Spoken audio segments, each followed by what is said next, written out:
bénissons le Seigneur pour la grâce qu'il nous offre encore ce matin. Et nous voulons le rendre toute la gloire parce qu'il est Dieu. Nous bénissons son Saint-Nom pour tout ce qu'il fait dans la vie de chacun. Nous voulons vous saluer ce matin dans le Seigneur. Et tous ceux-là qui nous suivent, que le Seigneur vous bénisse. Et comme nous l'avions dit la semaine passée, nous voulons, n'est-ce pas, continuer le message que nous avons entendu la semaine dernière. Ne laissez pas votre espérance en Dieu s'éteindre.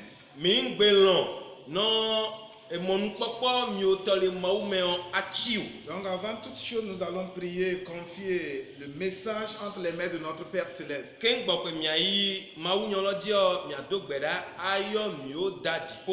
Notre Père et notre Dieu, nous bénissons ton Saint-Nom ce matin.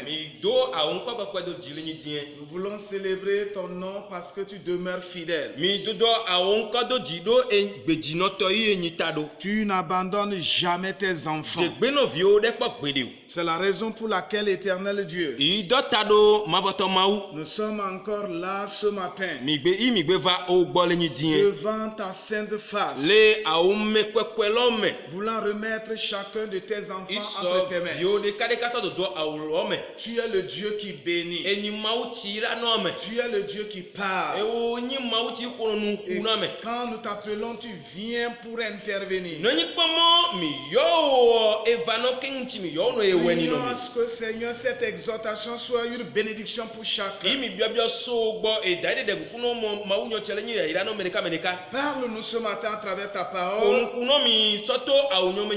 Nous t'avons prié, Père, au nom de ton Fils Jésus.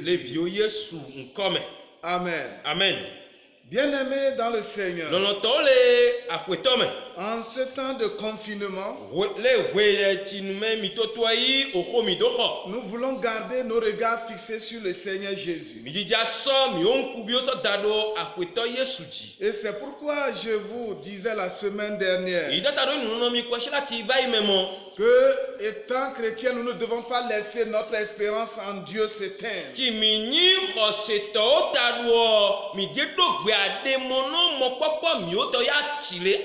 Nous devons toujours avoir espoir que le Seigneur seul est au contrôle de nos vies.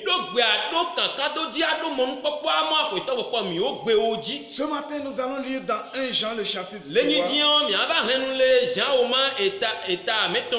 Nous lirons les versets 2 et 3. 1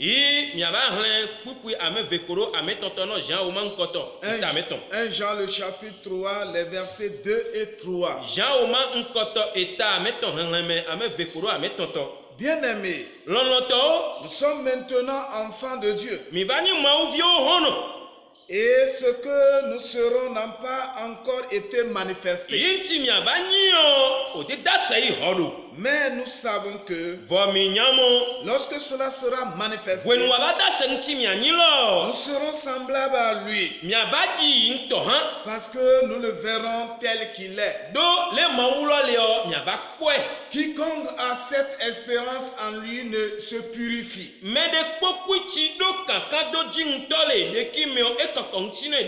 comme lui-même est pur. Je reprends le verset 3. Quiconque a cette espérance en lui se purifie, comme lui-même est pur. Amen. Amen. Que Dieu soit béni. Donc nous devons comprendre, frères et sœurs, pendant que le monde traverse un bouleversement total, Et partout, ce sont des menaces. Des maladies incurables. Le chrétien doit toujours avoir l'espoir en Dieu. Nous nous disons que, alors, ne laissez jamais votre espérance en Dieu se teindre.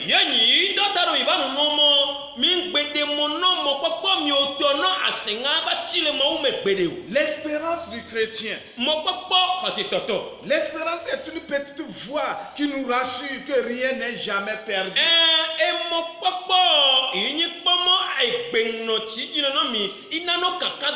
C'est une manière de regarder la vie et ses difficultés, non comme un mal, mais comme une promesse de vie.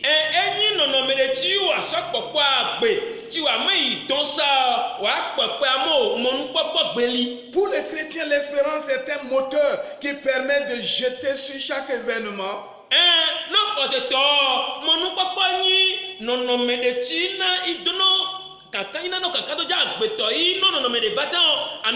sur chaque être un regard renouvelé.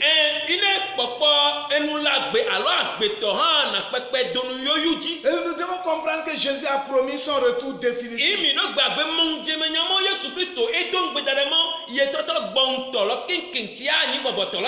Donc l'espoir est le soutien de l'homme abattu.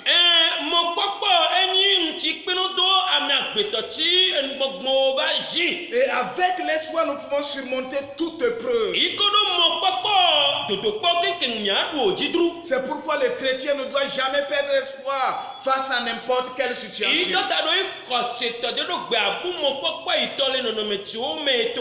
Mais nous devons toujours prier et demander le secours de Dieu.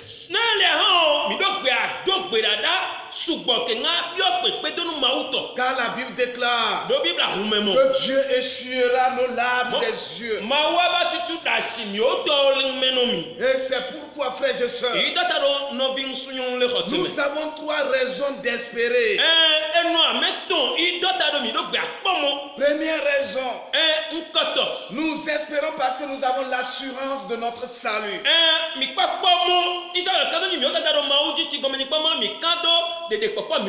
Nous avons l'assurance du salut. Et c'est pourquoi je disais que l'espérance est le moteur qui nous permet de persévérer jusqu'au bout.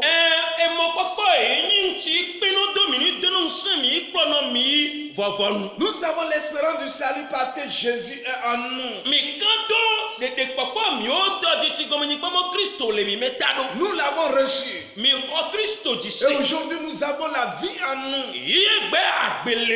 Ayant la vie en nous, alors nous devons avoir l'espoir.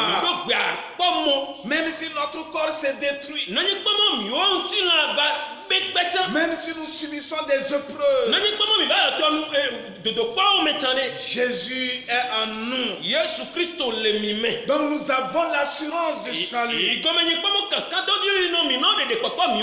nous devons nous rassurer que si nous mourons même aujourd'hui, nous irons auprès de notre Père Céleste.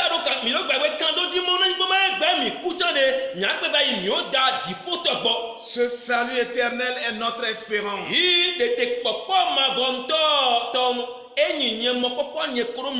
doit nous procurer la joie, la paix dans les épreuves.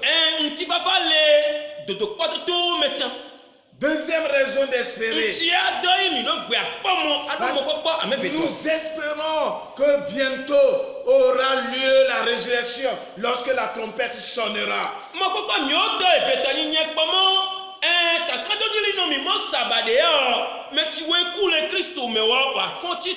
La résurrection de ceux qui meurent dans le Seigneur.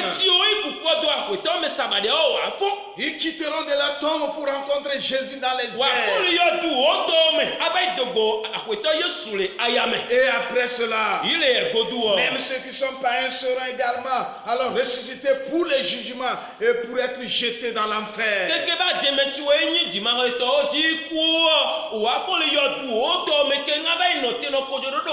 Nous devons espérer parce que nous avons l'assurance que les morts seront ressuscités.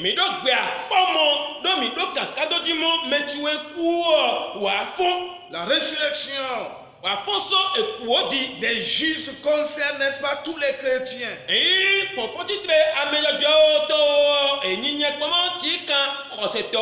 De tous les temps. Et cette résurrection aura lieu au retour de Jésus. La Bible dit en un clin d'œil, à la dernière trompette, les morts en Christ seront ressuscités. Oh, ce serait un jour merveilleux. C'est pourquoi nous qui croyons, nous devons avoir l'espérance que même si notre corps actuel se détruit, même si nous mourons aujourd'hui, un jour, quand la trompette sonnera, nous allons quitter nos tombeaux pour rencontrer Jésus dans les airs. Voilà la deuxième raison. Alors qu'il fait que nous espérons. Troisième raison. Le retour de Jésus. Le retour de Jésus. Oui, nous avons l'espérance, n'est-ce pas, l'assurance de notre salut. Nous espérons la résurrection des morts. Troisièmement, nous attendons le retour de Jésus. Les signes qui annoncent ce retour se manifestent déjà.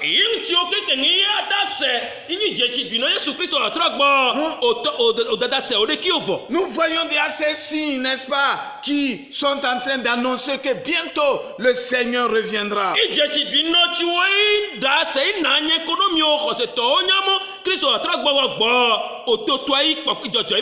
Des tremblements de terre, des guerres, des famines, des catastrophes naturelles. Oui, tout ceci annonce que bientôt le Seigneur va revenir. C'est pourquoi nous devons veiller, car nous ne savons pas quel jour notre Seigneur reviendra. Et c'est pourquoi l'apôtre Jean adresse à ses contemporains. Il va leur demander de rester sereins. Nous qui croyons, nous qui sommes enfants de Dieu, nous devons, n'est-ce pas, rester sereins. Car un jour viendra où nous verrons Dieu face à face. Et la Bible dit, quiconque a cette espérance en lui doit se purifier.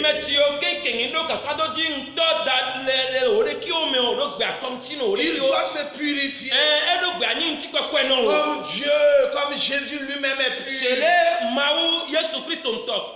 Frères et sœurs dans le Seigneur, même si aujourd'hui nous sommes dans nos maisons, n'ayant pas la possibilité de se retrouver ensemble, nous devons savoir une chose. Dans nos maisons, dans nos démarches, partout où nous passons, puisque nous avons l'espérance que bientôt Jésus reviendra.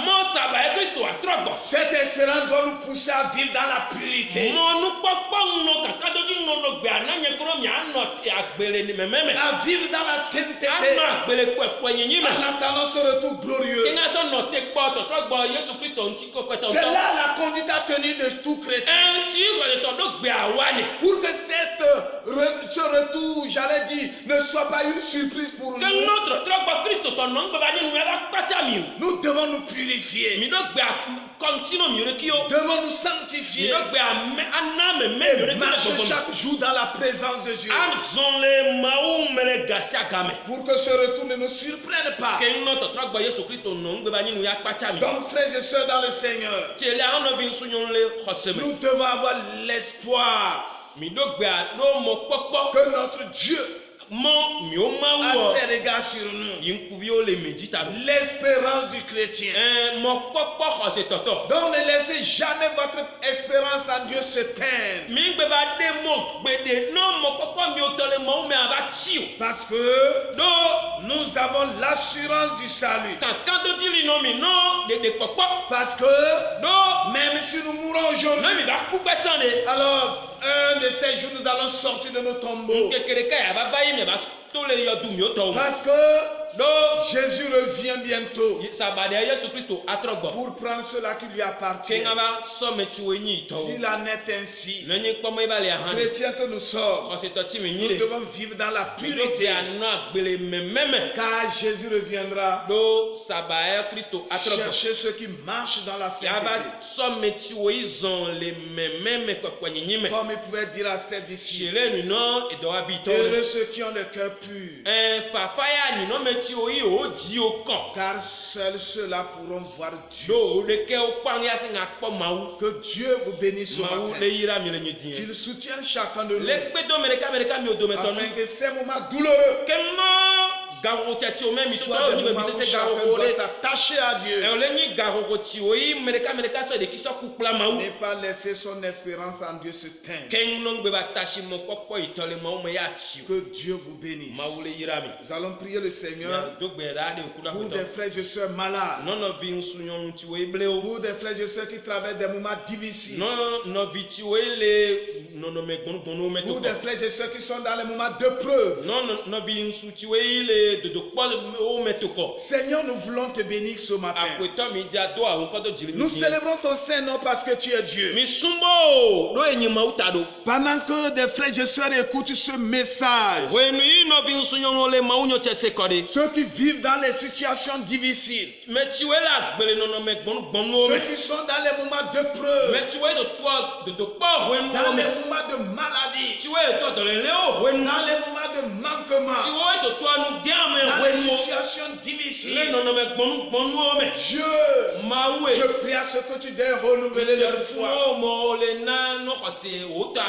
Permets à ce qu'ils puissent s'attacher à toi, car c'est toi seul qui détiens le secours. Le secours infaillible. Que ta parole soit une consolation pour chacun, et que ta grâce se manifeste dans la vie de tes enfants. Sois honoré, glorifié, Père. Nous t'avons prié maintenant au nom de ton Fils Jésus.